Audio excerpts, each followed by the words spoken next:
서로 인사하겠습니다. 우리에게 좋은 일이 일어나고 있습니다.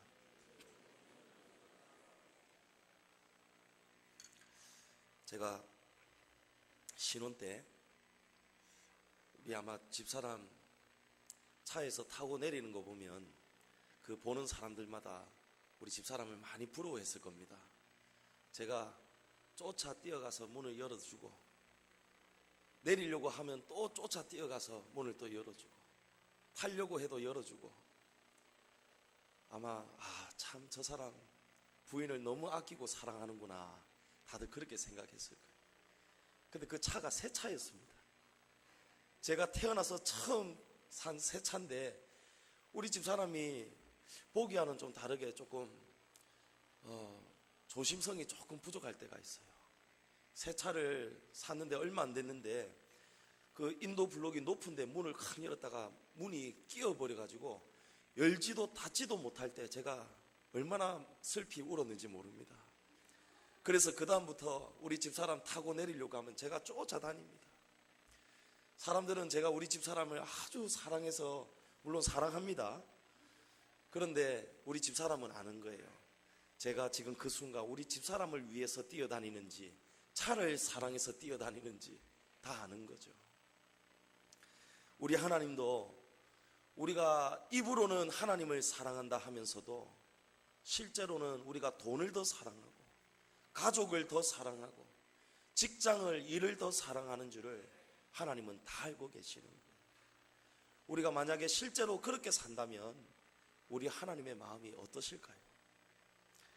예수님은 누가복음 14장 26절에 무릇 내게 오는 자는 자기 부모와 처자와 형제와 자매와 더욱이 자기 목숨까지 미워하지 아니하면 능히 내 제자가 되지 못한다고 말씀하십니다. 이 말씀을 우리 세상 사람들이 잘못 들으면 하나님을 믿으려면 부모, 형제, 자식, 처자 다 미워해야 되는구나, 문자 그대로 이해할 수도 있어요.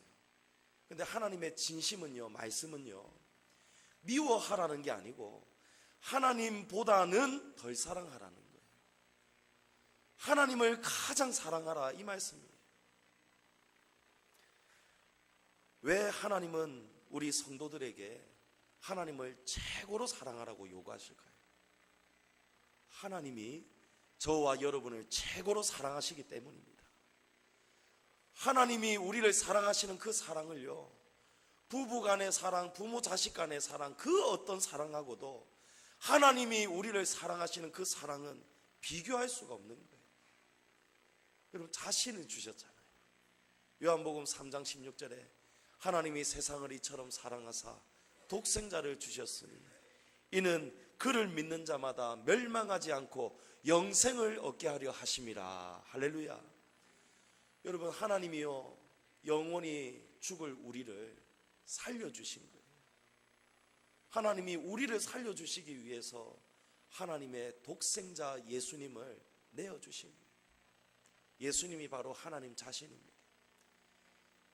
저 높으신 강대하신 신께서, 하나님께서 저와 여러분을 얼마나 사랑하시는지, 우리를 사랑하기 때문에 신께서 이 땅에 낮고 낮은 인간의 모습으로 오셔가지고 죽어주신 거예요.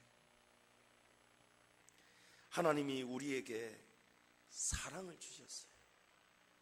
여러분, 하나님이 우리에게 사랑을 주셨습니다. 왜 그렇습니까? 하나님이 사랑이신 거예요. 하나님이 우리에게 가르쳐 주시기를 하나님은 사랑이시다, 이렇게 가르쳐 주셨어요. 하나님이 우리에게 그 사랑을 전해 주셨어요. 생명을 주신 것이죠. 그런데 우리는 이 사랑을 가지고 하나님을 사랑해야 되는데 하나님보다 다른 것을 사랑하기 시작하는 거예요. 세상을 사랑하고 돈을 사랑하고 남편을, 아내를, 자식 때문이라면 하나님은 그냥 싹 사라지고 없는 거죠. 여러분, 만약에 우리가 일반적으로 목숨처럼 생각하는 것이 무엇입니까? 목숨과 같이 생각하는 것. 우리 최명수 권사님은 하나님 그 신앙 빼고 목숨처럼 생각하는 것이 무엇이 있을까요? 솔직하게 빨리 대답하십시오. 돈 아닙니까? 돈. 안 그렇습니까? 우리가 하나님이 안 계시라면 하나님을 믿지 않는 이 신앙을 배제하고 나면은 제일 중요한 게 남편일까요? 아내일까요? 처음에는 그럴 수도 있어요. 근데 나중에 되면요, 돈으로 바뀌어버려요. 우리 집사람 저하고 사랑해서 결혼해놔 놓고는 제 청바지 사는데 묶음 배송 안 된다고 청바지 이거 못 고르게 하는 거예요. 그 묶음 배송비 아끼기 위해서 이 돈이 위대합니다. 이 돈 때문에 얼마나 사람들이 목숨을 겁니까? 죽이기까지 하지 않습니까? 근데 이 돈을 가지고 여러분이 사랑하는 사람에게 물건을 사주는 거예요. 저를 기준으로 했을 때 제가 돈을 가지고 우리 집사람한테 명품 가방을 사줬어요. 그리고 명품 구두를 사줬습니다. 머리부터 발끝까지 엄청나게 값비싼 돈으로 다 사주었더니 그 이쁜 옷을 입고 그 귀한 구두를 신고 그 귀한 가방을 들고는 다른 남자를 만나러 가는 거예요. 그럼 제 심정이 어떻겠습니까? 얼마나 찢어지게 아프겠습니까? 저에게 목숨 같은 돈을 다 주었는데 그걸로 머리부터 발끝까지 다 치장해 주었더니 그 모습을 가지고 다른 데 가서 아름다운 모습을 뽐내고 다른 남자를 만나고 있다. 실제로 그러면 제가 진짜 가만 안 두겠죠. 마음이 얼마나 아프겠습니까? 우리 하나님이 그러시다는 거예요. 하나님이 하나님의 목숨값을 우리에게 주셨습니다. 여러분, 저와 여러분의 목숨값이 얼마인지 아십니까? 제가 SNS에 보니까 조혜진 집사님인지 누군지 모르겠어요. 하여튼 자기의 그 목숨값, 자기의 가치는 얼마인가 페이스북이 알려주더라고요. 조혜진 집사님 보니까 한 몇 억 되는 것 같아요. 한 2, 3억 되는 것 같아요. 저도 궁금해가지고 제 이름을 입력을 해서 조상우는 과연 얼마일까 이랬더니 23억이 나오는 거예요. 23억. 여러분, 제 그런 사람입니다. 그런데 여러분, 23억이 뭐겠습니까? 저와 여러분요, 우리의 가치가 얼마인지 아십니까? 여러분, 하나님의 목숨값입니다. 저와 여러분의 가치가 하나님의 목숨값이라는 거예요. 그러니까 하나님이 얼마나 값비싼 목숨값으로 우리에게 주셨느냐 말이에요. 그런데 우리가 그 목숨을 받아가지고 그 생명을 가지고 하나님 앞에서 살지 않고 하나님 만나는 것보다 돈 벌러 다니고 하나님 만나는 것보다 우리 자식 무슨 일 생겨버리면 쪼르르 달려가 버리고 그렇게 하지 말라는 거예요. 자식을 미워하고 버리라는 게 아니고 적어도 자식보다는 하나님을 더 사랑하라는 거예요. 가장 최고로 사랑해라. 왜 그렇다고요? 하나님이 우리를 가장 사랑하시기 때문에. 하나님이 우리를 가장 사랑하시기 때문에 하나님은 우리에게 그걸 당연히 요구하시는 거예요. 하나님은 그래서 늘 우리가 하나님을 사랑하고 있는지, 우리가 하나님만 잘 바라보고 있는지, 잘 믿고 있는지, 그걸 하나님은 날마다 지켜보시는 거예요. 오늘 본문에 보면 하나님이 아브라함이 정말 나를 사랑하는지, 나를 정말 잘 믿고 있는지를 하나님이 어떻게 하십니까? 1절 말씀에 보면 하나님이 아브라함을 시험하신다고 해요. 시험하다는 원어의 뜻은 증명하다는 거예요. 입증하고 증명하다는 것이 바로 시험의 뜻입니다. 하나님께서 오늘 아브라함을 찾아오셔서 아브라함아, 아브라함아 부르십니다. 그리고는 너 나를 정말 사랑하느냐, 나를 믿느냐? 그렇다면 내 믿음을 증명하라. 하나님이 물으시는 거예요. 오늘 이 말씀을 듣는 저와 여러분, 하나님께서 똑같이 우리에게도 너의 믿음을 내게 증명하라 물으신다는 사실을 기억하시기 바랍니다.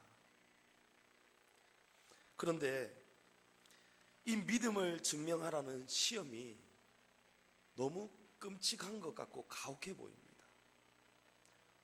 하나님께서 지금 아들을 번제로 바치라고 합니다. 여러분, 이 번제라는 것은, 이 제사의 방법은 그 짐승을, 그 제물을 완전히 태워가지고 그 타오르는 연기로, 향기로운 연기로 하나님께 올려드리는 그런 제사가 바로 번제입니다. 아들을 번제로 드리라는 것은 아들을 죽여서 완전히 태워서 그 아들에게서 나오는 피어나오는 연기로 하나님 앞에 제사를 올리라는 거예요. 여러분, 아들이 얼마나 귀합니까? 요즘은 세상이 어떻게 뒤바뀌었는지 아들 놓으면 목매달아야 합니다. 여러분, 아들이 귀하지요. 우리 집에 제 아버지도 독자시고 저도 독자인데 저희 큰 누님을 낳은 거예요. 아버지 어머니는 처음부터 아들을 낳고 싶었는데 집안에 고모님께서도 아들이겠거니 했는데 낳고 보니까 조민정 집사님 딸이에요, 딸. 그래가지고 제 아버지께서 조금 실망하셔가지고 머리가 조금 빠지기 시작하셨어요. 그리고는 이제 또다시 이제 그때는 하나님 안 믿을 때니까 막 온갖 정성으로 비나이다 해가지고 낳았더니 또 딸이에요. 조혜진 집사님인가. 두 번째도 딸을 놓고 나니까 목사님이 얼마나 아버지가 실망이 되셨는지 머리가 홀라당 다 빠져버렸어요. 그랬는데 또 지극정성으로 빌어갖고 태어난 아들이 바로 접니다. 그나마 저를 낳고 나니까 머리가 다시 조금 난 게 저 정도신 거예요. 물론 웃자고 하는 소리입니다만, 그리고 그만큼 이 아들이 귀한 거예요. 아버지께서 31세에 이 귀한 독자 아들을 얻으신 거예요. 여러분, 제가 23억이고 제가 얼마나 귀한 아들인지 모릅니다. 저를 그렇게 알고 보시란 말이에요. 그런데 이삭은요, 아브라함이 100세에 얻은 아들이 이삭이에요. 딸 놓고 31살의 아들 낳은 이 아들보다도 여러분 평생 아들 바라다가, 물론 이스마엘이 있었지만 하나님은 이스마엘을 장자로 인정하지 않으셨어요. 창세기서 말씀해 보면 하나님은 이스마엘이 아니라 이삭이다라고 정해줍니다. 이삭의 이름까지 하나님이 지어주셨어요.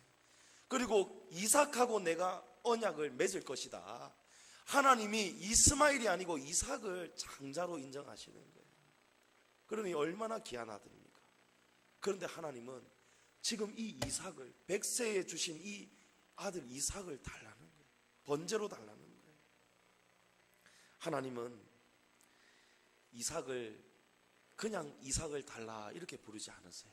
오늘 말씀해 보면 내 아들, 내 사랑하는 독자 이삭 이렇게 표현하시는 거예요. 그러니까 하나님은 아브라함에게 이 이삭이 어떤 아들인지를 하나님은 정확하게 알고 계시는 거예요. 내 사랑하는 아들 독자 이삭을 내게 바쳐라. 하나님은요, 저와 여러분이 무엇을 사랑하는지, 무엇을 귀하게 여기는지 여러분 다 알고 계십니다. 우리가 하나님보다 무엇을 더 사랑하고 무엇을 귀하게 여기는지를 하나님 다 알고 계시는 거예요. 그렇다면 아들을 사랑하는 것이 죄란 말입니까? 아닙니다.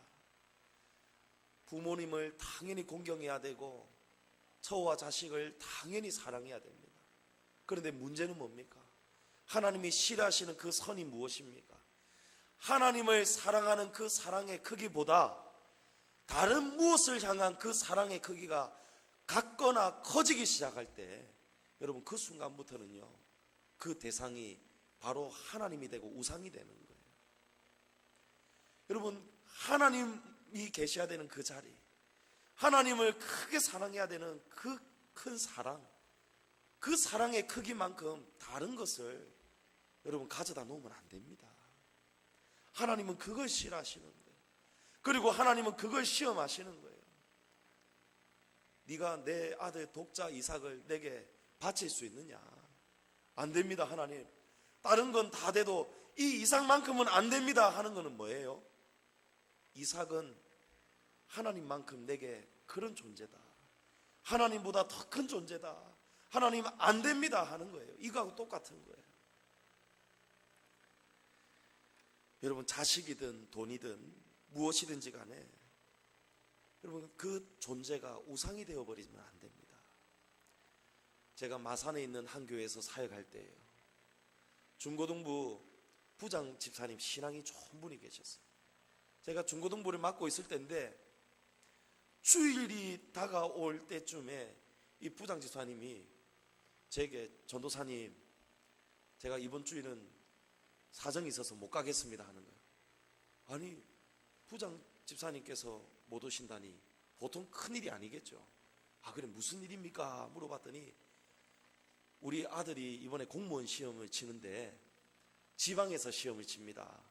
그래서 피곤하기 때문에 제가 운전을 해서 좀 아들을 데리고 시험 잘 칠 수 있도록 제가 왔다 갔다 에스코트 해야겠습니다, 이러는 거예요. 여러분은 어떻게 생각하십니까? 지금이야 뭐 공무원 시험이 많이 완화가 되어서 주일에 이제 시험을 안 치고 아마 평일에 치는 걸로 제가 알고 있습니다. 근데 오래전에는 10년 전에는 하필이면 공무원 시험을 주일에 치는 거예요. 근데 아들이 시험을 치러 간다고 아버지가 이 아들을 에스코트해서 가는 거예요. 그래서 주일 빠진다는 거예요. 여러분, 이걸 하나님께서 싫어하신다는 것을 기억하세요. 하나님이 이것을 얼마나 싫어하는가를 여러분이 헤아릴 수 있어야 됩니다. 매주 10년 20년 평생 드려왔던 예배인데 한 주 빠진다고 뭐 그게 뭐 달라지겠습니까? 여러분, 성경에 어디에 그런 말씀이 있습니까? 안식일을 기억하여 거룩히 지켜라고 했지. 여러분, 거룩하다는 것은 구별하는 거예요. 거룩하다는 것은 이 예배의 성격은 반드시 구별돼야 된다는 것입니다. 성경 어디에도 우리의 마음대로 편한 대로 가족의 일이 있을 때, 급한 일이 있을 때 너희들 필요하면 빠져라, 여러분, 그런 말씀이 없습니다. 근데 우리 인간이 스스로가 자기 소견에 옳은 대로 사는 거예요. 여러분, 이렇게 사는 상태에서는요 진짜 복받기가 힘듭니다. 이런 상태로, 이런 신앙으로 우리가 머물러 있으면 우리가 하나님 앞에서 믿음을 증명하라 할 때 이거는 하나님 앞에서 통과할 수가 없어요. 그러니까 하나님이 복을 주고 싶으셔도 우리가 받지를 못하는 거예요. 여러분, 이거는 조상훈 목사의 이야기도 아니고 이거는 살아계신 하나님께서 우리에게 분명하게 가르쳐 주시는 명백한 말씀임을 믿으시기 바랍니다. 우리가 듣기는 들으면서 알기는 알면서 우리가 사정들마다 다 있겠지만 우리가 그 속에서 나중에는 결국은 무엇을 선택하느냐? 하나님을 선택하지 못하고 다른 것을 선택하는 거예요. 여러분, 스크루테이프의 편지, 그 책 제가 소개해드렸죠. 거기에 보면 이 마귀들이 우리 성도들이 주일을 빠질 수 있는 방법이 뭐가 있을까 하고 밤새도록 잠도 자지 않고 연구한다는 거예요. 여러분, 그 시험에 넘어가면 안 됩니다. 하나님께서 우리를 얼마만큼 사랑하시는지 여러분 아시지 않습니까? 그런데 하나님은 우리에게 그 생명을 주셨는데 하나님의 그 사랑을 받은 우리가 그 사랑을 잊고서 명품, 구두, 옷, 하나님이 주신 것 다 잊고서 우리가 다른 사람을 만나러 가는 거예요. 주일날 하나님 만나는 날인데, 구별된 날인데 우리가 다른 곳으로 가는 거예요. 여러분, 그러니까 하나님 마음이 얼마나 아프시겠습니까? 여러분, 지옥에 가보면 압니다. 하나님이 우리에게 주신 생명이 얼마나 귀하다는 것을 지옥에 가면 압니다. 여러분, 지옥불이 얼마나 뜨겁습니까? 가스레인지 물 좀 팔팔팔팔 끓일 때에 된장이 지금 잘 익어가나 뚜껑 열다가 그 김에도 손이 데이지 않습니까? 얼마나 놀랍니까? 여러분, 이 지옥에 있는 불은요 잠시 우리가 지나가는 불이 아니잖아요. 평생을 그 불 속에 있어야 돼요. 여러분, 평생을 불 속에 어떻게 있으시겠습니까? 죽기라도 하면 끝이 날 텐데 지옥에서는 영원한 죽음, 그 고통 속에 죽지도 못하고 죽음 같은 그 고통을 평생 영원토록 당해야 되는 거예요. 제가 몇 번 말씀드렸죠. 저는 어렸을 때 슬리퍼 신고 할아버지, 외할아버지 집에 놀러 갔다가 할아버지께서 이 기름으로 하는 이 버너 이거 청소하시다가 쏟으면서 불이 붙어버리는 거예요. 저는 뭣도 모르고 그 마당에 앉아가지고 슬리퍼 신고 앉아가지고 옥수수 먹고 있다가 제 발밑에 불바다가 돼버렸어요. 얼마나 뜨거운지, 아 뜨거워 이라고 저쪽으로 뛰는데도 저기도 불바다예요. 아직도 엄지 발가락 옆에 보면 큰 흉터가 있습니다. 얼마나 뜨거운지 몰라요. 잠깐 되었는데도 이따만한 물집이 생겨버리고요. 여러분, 그 지옥을 어떻게 견디겠습니까? 아무리 초가집이라도, 낮고 낮은 변두리라도 천국이 얼마나 감사하겠습니까? 지옥 갈 우리가 천국에 옮겨져서 지금 살고 있는 거예요. 하나님이 그 값으로 하나님의 생명을 우리에게 주셨단 말입니다. 그런데 여러분, 우리가 어떻게 살고 있습니까? 하나님의 그 큰 사랑과 은혜를 입어놓고 우리가 어떻게 지금 살아가고 있습니까? 하나님을 향한 여러분의 사랑이 지금 어떻습니까? 하나님을 향한 여러분의 믿음이 지금 어떻습니까? 하나님이 그걸 지금 증명하라는 거예요.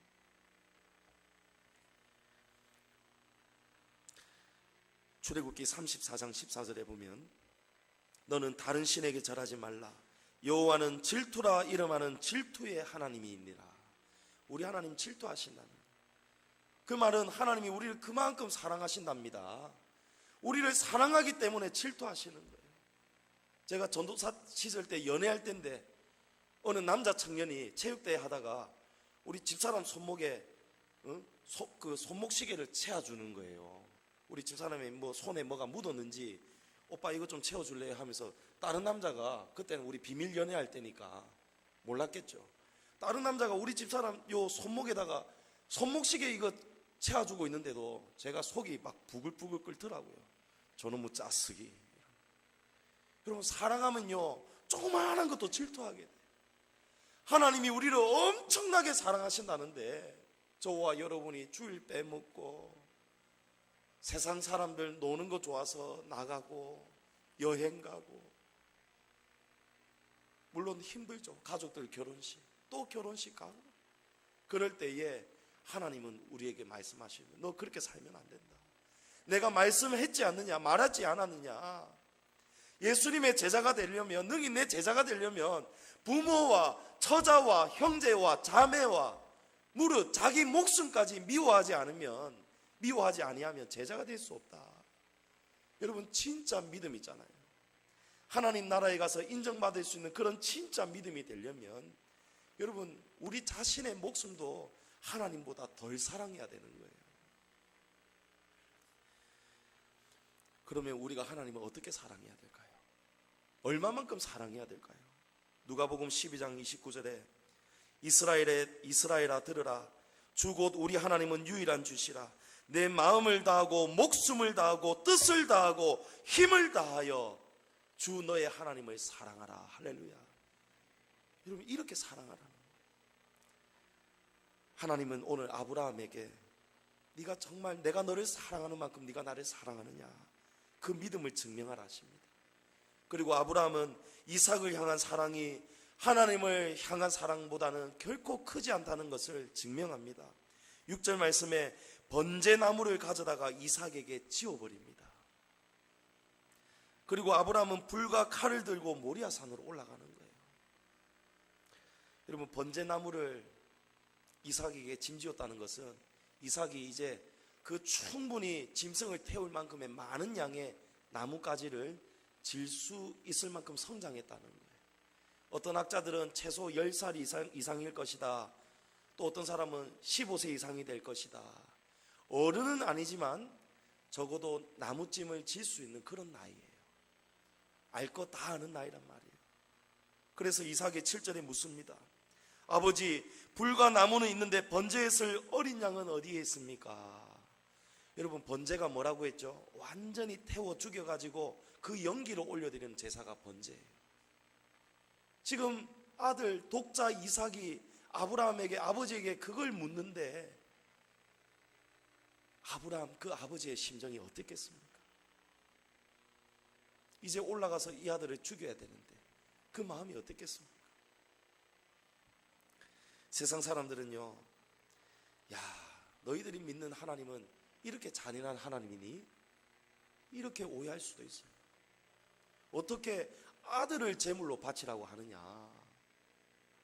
여러분, 이것은요, 고대 문화도 모르고 장자의 소유권이 사람이 아니라 하나님에게 있음을 모르기 때문에, 하나님이 지금 이삭을 요구하시는 것은 당연한 원리가 있다는 거예요. 성경 말씀에 보면 출애굽기 22장 29절에 보면요, 너는 내가 추수한 것과 내가 짜낸 즙을 바치기를 더디하지 말지며, 그러니까 첫 열매를 내게 바치라는 거예요. 첫 열매는 너의 것이 아니고 나의 것이다, 이 말씀이거든요. 그러면서 내 처음 난 아들들을 내게 줄지며, 그러니까 장자를 하나님께 바치라는 거예요. 여러분, 이스마엘이 물론 장자였습니다만 하나님이 인정하시는 장자는 이삭이에요. 출애굽기 34장 19절 이하에 더 정확한 설명이 있습니다. 모든 첫 태생은 다 내 것이며, 하나님께서 모든 처음 태어난 첫 태생은 너희 것이 아니고 네 아들 장자라도 그거는 내 것이 아니고 내 것이라는 거예요. 하나님 것이라는 거예요. 내 가축의 모든 처음 난 수컷인 소와 양도 다 그러하며, 그러면서 나귀의 첫 새끼는 어린 양으로 대속할 것이요, 그렇게 하지 아니하려면 그 목을 꺾을 것이며, 내 아들 중에 장자는 다 대속할지며 빈손으로 내 얼굴을 보지 말지니라, 이렇게 돼 있어요. 그러니까 일반적으로, 여러분 잘 들으십시오, 일반적으로 짐승은 반드시 죽여서 하나님께 바쳤습니다. 짐승의 첫 새끼는 다 죽여버렸어요. 다 죽여서 번제로 하나님께 올려드렸어요. 그러나 우리 사람의 장남이면 무조건 다 죽여야 될까요? 원래 하나님의 원리는요, 장자를 죽여서 제물로 바치라는 거예요. 원래 하나님의 본 뜻은 바로 그 뜻이 맞습니다. 그런데 하나님은 장자 대신에 장자의 목숨을 대속할 수 있는 방편들을 주셨어요. 방금 읽어드린 말씀에도 내 아들 중 장자는 다 대속할지며 빈손으로 내 얼굴을 보지 말지니라. 그러니까 장자의 목숨값을 대신에 내게 주어라, 내게 달라, 이 뜻입니다. 모세 시대에는 장자를 대신해서 드릴 수 있는 정확한 제도가 있었어요. 민수기 3장 41절에 보면 모든 처음 태어난 자 대신에 레위인을 내게 돌리고, 또 이스라엘 자손의 가축 중에 모든 처음 태어난 것 대신에 레위인의 가축을 내게 돌리라. 그러니까 장자의 목숨값을 대신해서 레위인을 사서 레위인을 통해서 하나님의 성전의 성막을 봉사하도록 했던 거예요. 근데 만약에 대속받을 장자의 숫자가 이 대속을 대신해 줄 레위인의 숫자보다 많을 때는 어떻게 될까요? 민수기서 3장 46절에 보면 이스라엘 자손의 처음 태어난 자가 레위인보다 273명이 더 많은즉 속전으로, 성전에 내는 세를 말합니다. 속전으로 한 사람의 5세겔씩 받되 성소의 세겔로 받으라, 이렇게 돼 있어요. 그러니까 원래라면 장자를 하나님 앞에 드리는 것이 맞는데, 짐승의 새끼는 무조건 반드시 죽여서 하나님께 올려드렸지만 하나님께서 장자의 경우에는 다른 방법을 주셨던 거예요. 그런데 말입니다, 이거는 모세 시대예요. 이거는 모세 시대의 이야기예요. 성경에는 아브라함 시대에 실제로 장자를 정말 죽여서 하나님께 번제로 드렸는지, 그 아브라함 시대에도 이런 제도가 있었는지 그건 우리가 알 길이 없어요. 근데 하버드에 교수로 있으면서 유대인을 연구했던 그런 학자들의 의견들을 보면요, 이 고대 문화 속에는 인신제사가 있었다는 거예요. 인신제사가 실제로 사람으로 하나님께 올려드린 제사가 있었다는 거예요.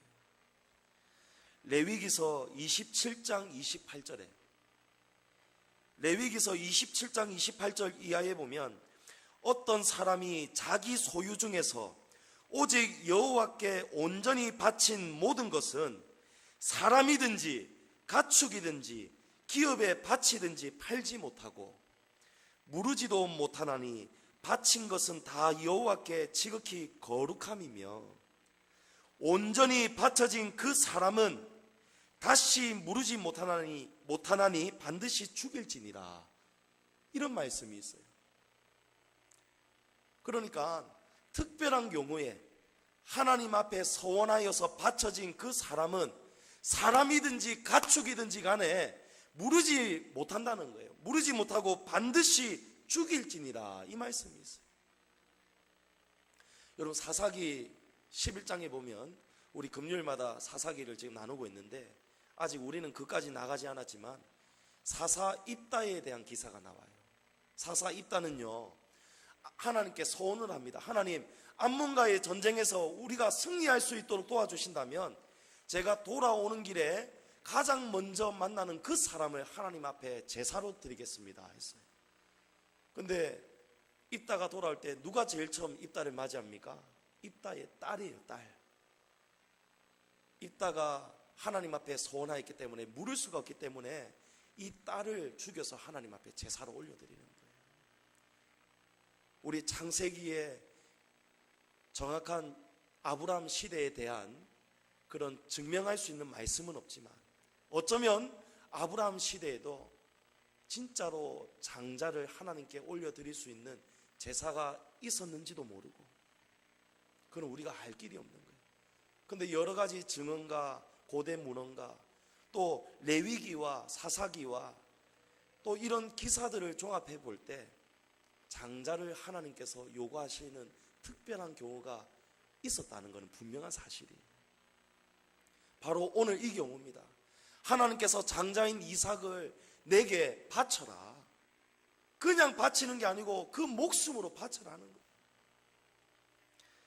여러분, 우리 자식이기 전에 이 자식들은 다 하나님 거예요. 모든 것이 다 하나님의 것이지만 하나님은 특별히 그 중에 처음 자식, 장자는 내 것이라고 하나님이 정해놓으신 거예요. 그러니까 이삭을 아브라함이 내 자식이라고 막을 수가 없는 거예요. 이삭은 원래부터 누구 겁니까? 누구의 소유입니까? 하나님 거예요. 그래서 욥기 1장에 보면 욥의 10자식이 태풍이 불어가지고 지붕이 무너져서 다 죽어버립니다. 10자식 다 죽고 났을 때 욥이 뭐라고 하는지 아십니까? 주신 자도 여호와시요. 이 자식 하나님이 주신 거라는 거예요. 취하신 자도 여호와시오니 여호와의 이름이 찬송을 받으실지니이다. 할렐루야. 자식이 죽었지만, 마음이 아프지만 이 자식은 내 자식이기 전에 하나님 거라는 거예요. 시편 127편 3절에 자식은 여호와의 주신 기업이요, 이렇게 돼 있어요. 여러분, 자식은 하나님이 주시는 선물입니다. 부부가 결혼해서 낳은 아들이기도 하겠지만 생물학적으로는 그 이전에 그 생명의 태의 문을 열어주시는 것이 그분이 바로 하나님이심을 여러분 믿으시기 바랍니다. 아브라함은 이삭을 바치라는 하나님의 명령을 거부할 명분이 없는 거예요. 여러분, 이해되십니까? 하나님이 잔인한 방법으로 아브라함을 시험하시는 게 아니고 처음부터 이삭의 목숨은 하나님 것이었다는 거예요. 여러분, 그걸 아셔야 돼요. 하나님은 아브라함에게 이 시험을 하셨는데 놀랍게도 아브라함의 마음속에는요, 믿음이 있었어요.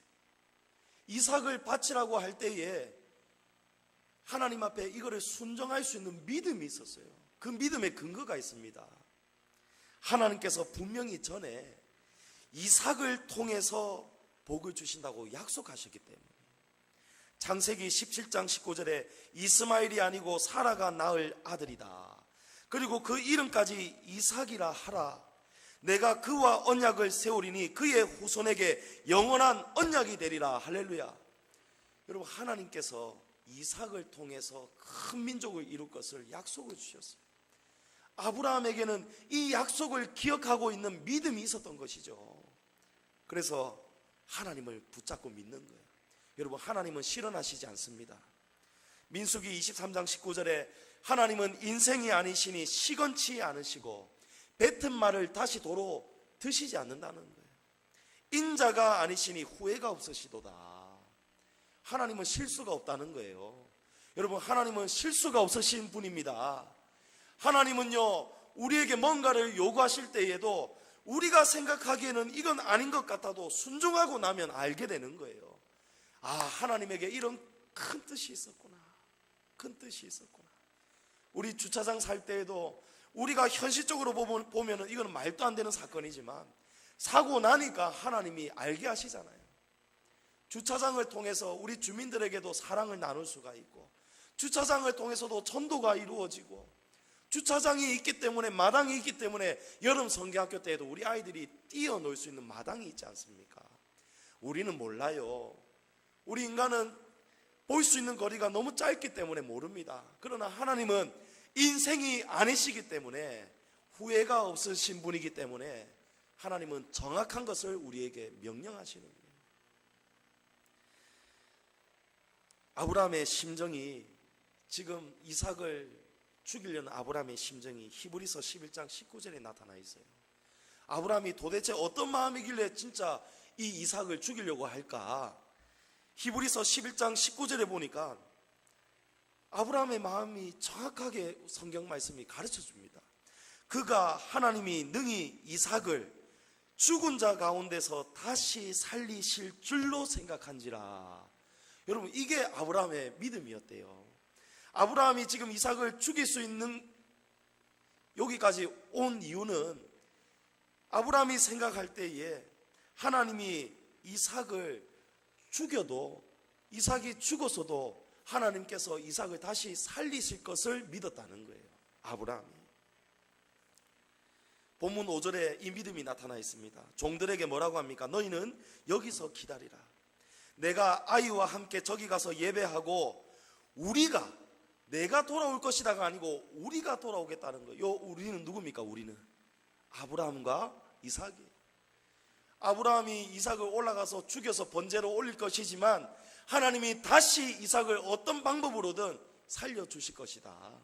그래서 그 이삭을 데리고 우리가 내려올 것이다. 여러분, 이게 하나님을 믿는 믿음이랍니다. 진짜 그러니까 아브라함은요, 하는 척만 하러 올라간 게 아니고 진짜 이삭을 죽일 작정으로 올라간 거예요.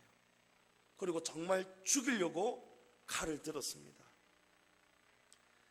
아브라함이 제단을 쌓았습니다. 나무를 벌려놓고 이삭을 결박하여 묶어서 제단에 누워버렸어요. 이삭도 믿음이 대단하죠. 오늘은 시간이 없기 때문에 이삭에 대한 것을 언급하지 않겠습니다. 이제 아브라함이 칼을 들었어요. 이 칼이 이제 내려쳐지면 이제 이삭은 죽는 겁니다. 근데 바로 그 순간 여호와의 사자가 아브라함아, 아브라함하고 2번을 부르십니다. 여러분, 이거는 다급하신 거예요. 여호와의 사자가 지금 다급하게 아브라함을 부르는 거예요. 여러분, 언급된 것이 표현이 여호와의 사자지만 바로 이분이, 여호와의 사자가 바로 여호와 자신입니다. 아브라함아, 다급하게 불렀어요. 그러면서 하나님이 뭐라고 하십니까? 이제야 내가 하나님을 경외하는 줄을 아노라. 하나님께서 너 이제 통과했다 인정해 주시는 거예요. 네가 정말 이삭을 나보다 덜 사랑하고 있구나. 네가 이삭보다도 나를 더 사랑하는구나. 하나님은 그걸 원하신답니다. 방법도 없었어요. 아브라함은 방법을 몰랐어요. 아브라함이 처음에 하나님이 부를 때도 그랬지 않습니까? 너의 고향 집, 친척 집, 아버지의 집을 떠나 내가 내게 지시할 땅으로 가라라고 했을 때 아브라함이 갈 바를 알지 못하고 순종하고 간 거예요. 아브라함은 알지 못하고 간 거예요. 알지 못하지만 하나님을 신뢰하고, 하나님은 신실하신 분임을 신뢰하고 나아갈 때 하나님은 아브라함에게 복을 열어주셨어요. 이번에도 방법도 모르고 이삭을 죽이게 되면 그 다음에는 어떻게 될지도 모르겠지만 그대로 순종하고 나면 무언가의 일이 생길 것이다. 왜 그렇습니까? 하나님이 약속하셨잖아요. 하나님이 이삭을 통해서 내게 큰 민족을 이루어 줄 것이다. 이스마엘이 아니고 이삭이다. 그 약속을 가지고 있었기 때문에, 그 믿음이 있었기 때문에 아브라함은 순종할 수 있었던 거예요. 13절에 보니까 아브라함의 믿음이 확인이 되었어요. 시험을 통과하고 나니까 어떤 일이 벌어집니까? 아브라함이 눈을 들어 살펴본 즉 한 순양이 뒤에 있는데 뿔이 수풀에 걸려 있는지라. 아브라함이 가서 그 순양을 가져다가 아들을 대신하여 번제로 드렸더라. 여러분, 이것이 바로 여호와 이레입니다. 여호와께서 미리 다 하시고 준비하신 거예요. 여러분, 이것이 하나님의 영원한 작정입니다. 하나님은 알고 보면 다 알고 계시는 거예요. 근데 다 알고 계시는데도 하나님은 실제로 우리의 삶에서 행함으로 이 믿음이 증명되기를 하나님은 그걸 원하시는 거예요. 여러분, 이 순양은요, 바로 독생자 예수님을 예표합니다. 원래는 이삭이 죽어야 되는 거예요. 원래는 저와 여러분이 죽어야 되는 거예요. 그러나 이삭 대신에 하나님께서 우리의 믿음을 보시고, 아브라함의 믿음을 보시고는 이삭을 살려주시고, 아브라함의 믿음 때문에 이 순양을 예비하셨던 겁니다. 저와 여러분의 믿음 때문에 하나님은 우리의 믿음으로, 예수님을 믿는 그 믿음 때문에 예수님의 십자가의 대속의 은혜를 우리에게 주시는 거예요. 여러분, 그게 우리 대속입니다. 아브라함은 독자를 죽이려고 하였지만 하나님은 아브라함의 독자를 지켜주셨어요. 그 대신에 하나님의 독자를 우리에게 주셨어요. 여러분, 이게 하나님의 사랑입니다. 여러분, 정상적인 아버지의 마음은 무엇입니까? 자식 대신에 죽을 수만 있다면 여러분, 자식이 죽도록 내버려 두겠습니까? 아니면 자신이 죽겠습니까? 정상적인 부모의 마음은 아파도 자식 대신에 할 수만 있다면 대신 아파하고 싶고, 대신 아프고 싶고, 자식이 살 수만 있다면, 내가 죽고 자식이 살 수 있다면 부모가 죽으려고 하지 않습니까? 그게 아버지의 사랑이에요. 근데 하나님은요, 자식을 죽이는 거예요. 여러분, 하나님, 당신이 죽는 게 더 크겠습니까? 자식 죽이는 게 더 힘들고 더 크겠습니까? 자식을 죽이는 게 더 큰 일이에요. 그게 더 할 수 없는 일이란 말입니다.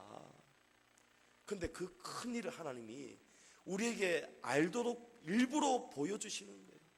하나님이 일부러 독생자 예수님 그 아들을 우리에게 주셨다는 거예요. 사랑하는 성도 여러분, 우리는 오늘 이 아브라함을 통해서 두 가지의 믿음을 배웠습니다. 첫 번째는 본문에는 없었지만 아브라함이 갈 바를 알지 못하면서도 순종하고 하나님 말씀대로 떠났다는 것이고, 하나님 말씀 앞에 하나님과 동행하였다는 것이고, 두 번째가 바로 오늘 우리에게 보여준 믿음입니다. 바로 가장 소중한 것을 드리는 것이 믿음이라는 거예요. 여러분, 가장 소중한 것을 드려야 됩니다. 내 것이 아니라는 것을 명심해야 됩니다. 여러분이 하나님보다 다른 것을 가장 소중하게 여기고 그 소중한 것 때문에 하나님을 멀찌감치 밀어내어 버린다면 여러분, 그 믿음은 하나님 앞에 인정받을 수가 없는 믿음이에요. 하나님 앞에 여러분 다 드려보십시오. 여러분, 마음도 드리시고 몸도 드리시고 여러분의 자녀도, 여러분의 물질도 하나님의 나라와 영광을 위해서 드려보십시오. 그러면 하나님이, 오늘 이삭의 목숨이 목적이 아니었죠. 하나님은 알고자 하신 것이 아브라함의 믿음이었어요. 우리의 믿음을 증명해서 하나님께 보여드리면 나머지는 하나님이 우리가 감당할 수 없는 복으로 채워주시는 거예요. 제 아버지는 하나님을 믿으면서 인생이 완전히 바뀐 사람입니다. 우리 아무 재산이 없었어요. 하나님 앞에 개척하면서 다 드려버렸어요.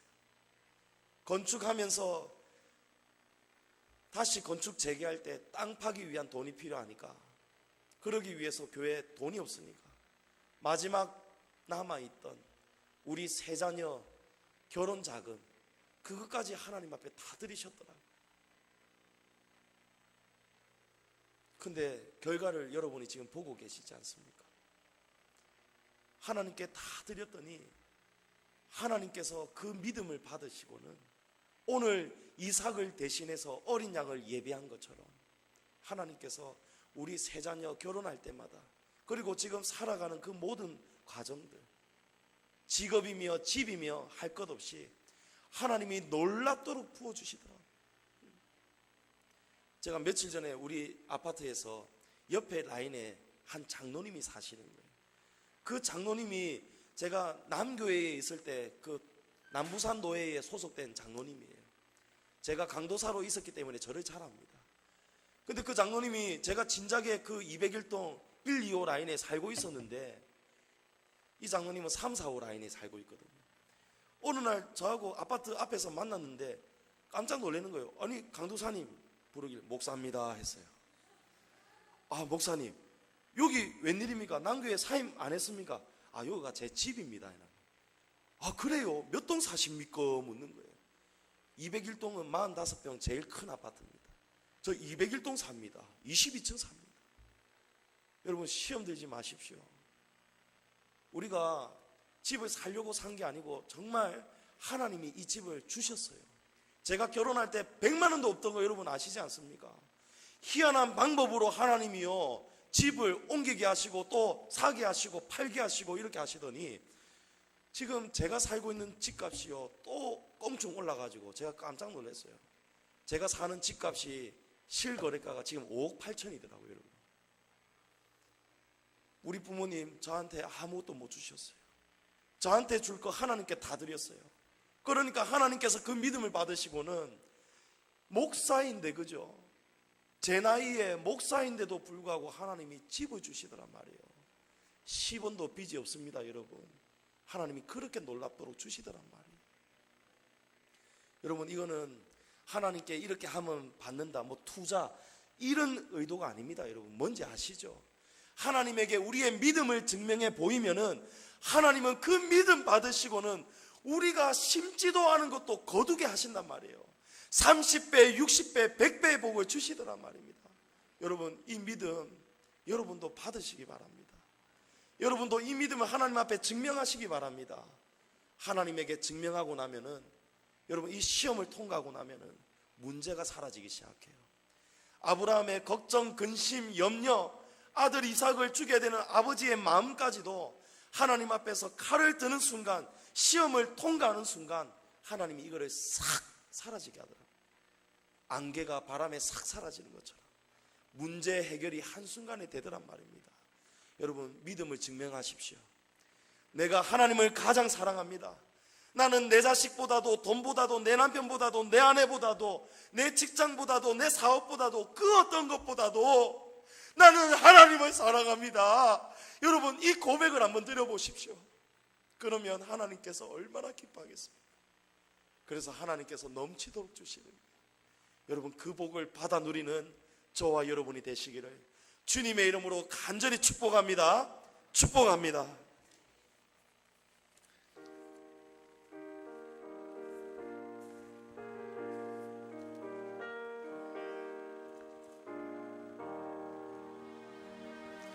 내